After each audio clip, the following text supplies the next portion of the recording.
random since we're counting up like a couple of things. So some of you guys are counting up like how many people have decided on pumpkin seeds and how many people have decided on Nutella. Here's something else you guys can do. What I did was I added a counter, and then I was going to have a bar graph. So what I did here was in the got data right here, right after I pushed the names, like after I pushed the food, I know that I have a response of either pumpkin seeds or Nutella. So I'm saying if the food was pumpkin seeds, I'm adding one to this pumpkin counter. And if it was Nutella, I'm adding one to the Nutella counter. And like you guys can see right here, it's either pumpkin seeds or Nutella, and it's spelled exactly that way. So you cannot not capitalize it the way it's not capitalized here, right? It's got to be spelled exactly the same way. And then also, obviously, I have var pumpkin up at the top and var Nutella at the top equals 0. Set them equal to 0.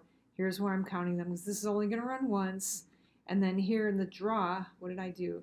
I have this extra, like I put text size here, and I have a rectangle that's starting at 50 across.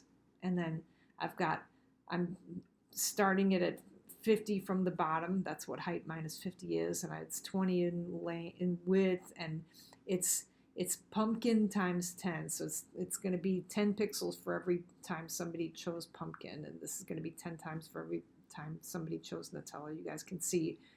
You can kind of figure this out. This actually took me a little while, right?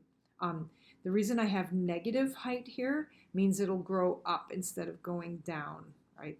Remember we discovered rectangles can go up instead of down if you put a negative height.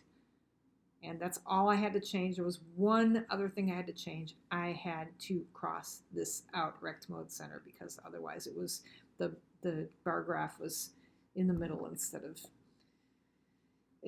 being drawn from the bottom. And it looks like this. See that down there? Isn't that cute? Right? So if I had rect mode center, this would have been down a little bit. It would have been drawing from its center. So you can do that too. You know, ideally that should be moved over. And if you have like a whole bunch of different things, you can have a big bar graph. Yay. Thank you.